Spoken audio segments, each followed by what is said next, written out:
30 seconds.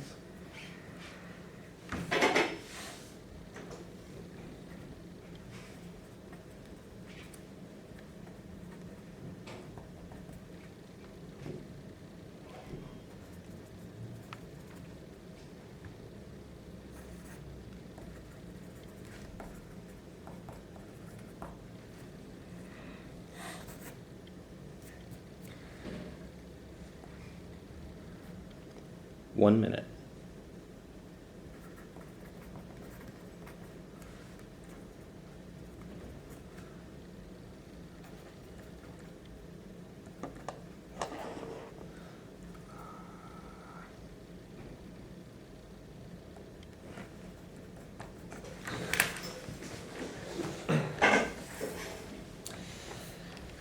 Ancient Athens is regarded as a staple, as the beginning of true democracy.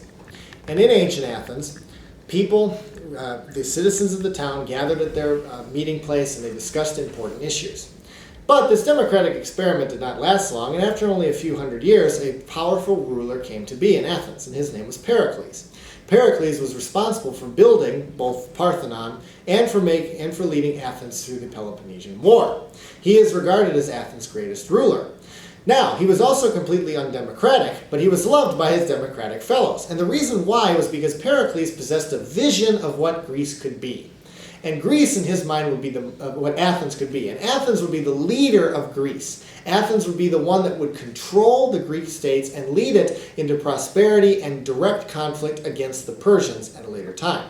This brings us in today's quotation by Vince Lombardi, "Winning isn't everything, but the will to win is everything." What Vince Lombardi is saying here is that the only way to truly win in life is to visualize. We can see this is true by both looking at what happens when you do visualize and what happens when you do not visualize. When we look, first we need to examine what happens with individuals and societies that do visualize their futures. We can look at this through the examples of Bill Belichick and Julius Caesar in Rome. Bill Belichick is the head coach of the New England Patriots and has been the head coach of the New England Patriots for the last 10 years. He came to the New England Patriots directly after the Bill Parcells era. Bill Parcells is perhaps the only other greater coaching personality in the NFL today besides Bill Belichick himself.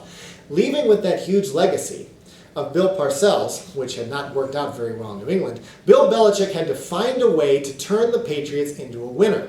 This perennially losing team was not doing well, and he needed to figure out a way how to get them to win.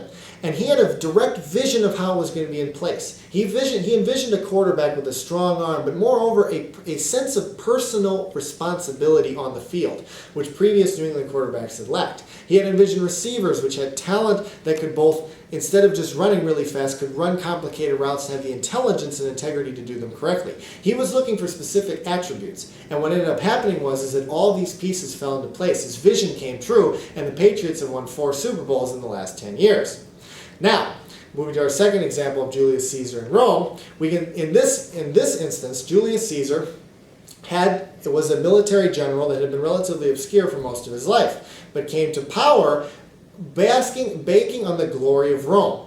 He led military campaigns in Egypt and Gaul, expanding Rome's territory and giving the citizens something to cheer and believe in.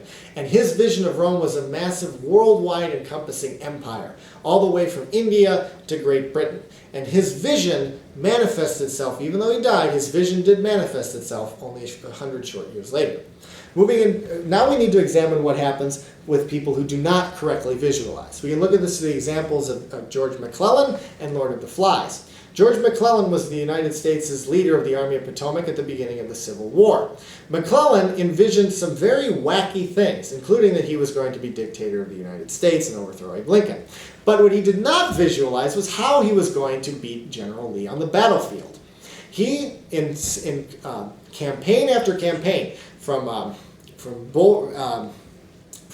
Battle of Norfolk to the 7 Days Battle to the First Battle of Richmond, he was unable to correctly visualize how to beat Lee. He moved his armies very slowly. He was overly cautious. He had no general strategy when he saw Lee's men on the field. He came up with no strategy as to how to defeat them. Lee, on the other hand, had strategies. He found weaknesses in the Union line and was able to defeat McClellan time and time again. McClellan's lack of vision stopped him from success.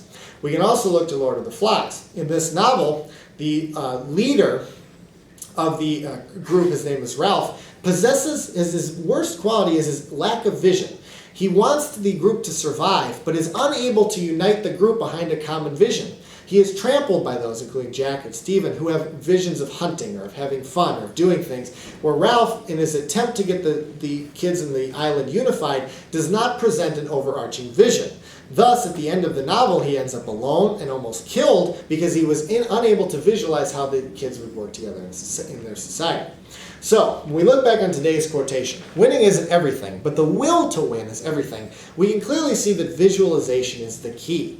In order to actually be successful, you need a mechanism and you need a strategy in mind of how it is going to work. You need to visualize your success. So when Pericles envisioned Athens controlling Greece, he envisioned large armies. He envisioned large treasuries. He envisioned a society based off of the Athenian values. So that despite the fact that he was antithetical to everything that the democratic Athenians believed, he was able to gain power and lead Athens to its greatest peak that it had ever experienced, and truly the golden age of Athens occurred under Pericles. Is my internal clock malfunctioning? 6:48. Okay. The quotation was, Winning isn't everything, but the will to win is everything. and out of that you got visualize. Yes. How did you get that? Will, visualize. You think will and vision are the same thing? Mm-hmm. Have you not seen a Rocky movie? I have. He had will. He had vision. Yes, Apollo Creed had vision. Rocky had will. Rocky had vision. He did not He have had a vision. vision of success. He had an idea that he was going to be the, He went to the priest before the bout and said, "Yo, Father, you want to bless me so like I don't die tonight?" That's not the vision you have going in. Apollo Creed saw beyond it. He looked too far, and because of that, he got his ass beat down. In the second one. He was Rocky's manager in the Rocky third 3, one. so it showed that his vision of having Rocky did indeed pay off because he made a lot of money off of Rocky. The only reason he made money was because the first Rocky was an outstanding movie, and the second Rocky was just as good, so they brought him back for a third one. I liked the third and fourth ones. The fifth one was terrible. Anyway. Which one was 5? The Tommy gun where he trained the fighter and then beat him Whatever. up in the alley. Yeah, it was terrible. I liked Ivan Drago. I like Drago. I like that. Not gonna lie. The Clubber Lang one, I was like, okay. Yeah. What was 4 then? Oh, 4 was 4 Drago. was Drago. That was funny. Yeah. Balboa was. Treated That was with all the right. I steroids enjoyed and that. all the machines. But I thought he should have ended with Rambo, since he started with First Blood. His career really caught with that one. Then you could have all your DVDs on the shelf. First Blood, Rambo. And they'd just be bookends. Yep. All right. When you see 5 minutes, you should be finishing up that attention getter. So it's the attention This shit's getter going is long 30 because your seconds. attention getter runs Attention getter like is a 30 minute. seconds, Yeah. See if you can get it in there. Finishing That's it up. pretty Not hard. done with Yeah. it, but finishing it up. Okay. When you do visualize and when you don't, as you write transitional material for yourself, think of one that you will use when your points are contrasting. Okay. Get a couple of those in there. First point, Patriots had a real nice conversational tone to it.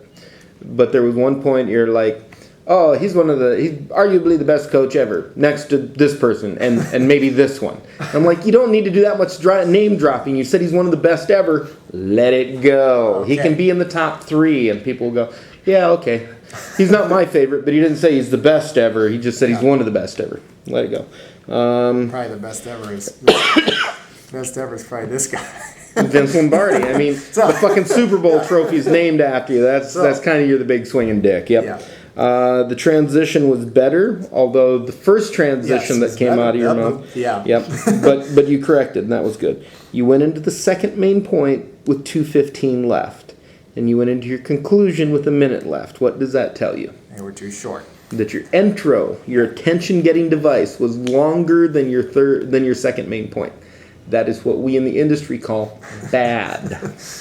That is bad. Time management continues to be a problem. But I think if you write some transition materials, you see 5 minutes and you go, okay, I need to be wrapping this bad boy up. Shorter freaking examples. You know, you will have more time to spend on your first main point if you don't start it with 3 minutes left in the speech. That will work. And it's 3:30 because I run a tight ship, I motherfucker. will see you tomorrow. We will do it impromptu all throughout the day. Fantastic. There you go. I will write those transitions and have them for you tomorrow. That just seems like a good idea, doesn't it? It does indeed. Oh,